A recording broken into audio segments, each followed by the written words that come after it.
Do you know how the first boxing gloves in history were created? Spear noticed that the beetle's shell was unusually hard, so he tied the beetles to his hands with rope. Once he put them on, they didn't hinder his movements at all. To tend to an injured Tyrannosaurus Rex, Spear went to a cave. Late at night, he was suddenly awakened by a few beetles. These guys looked harmless, but showed their true colors the next second. He thought it was free food delivered to him, never imagining that he was actually the beetle's meal. Meanwhile, more beetles crawled toward the injured Fang. Spear immediately rushed forward to drive them away, but soon he found these bugs far trickier than expected. The beetle's shell was like armor,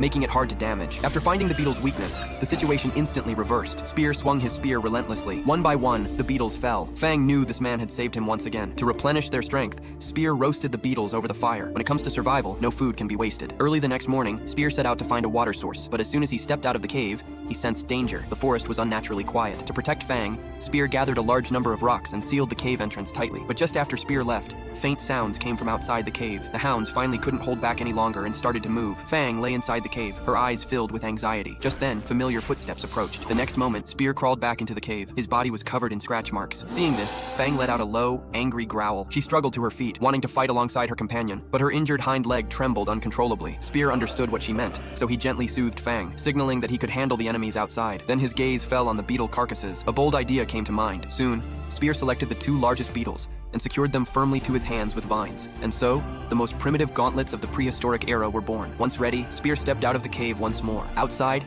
countless hunting dogs had already surrounded the cave. The decisive battle between the two sides officially began. The hunting dogs launched the first attack.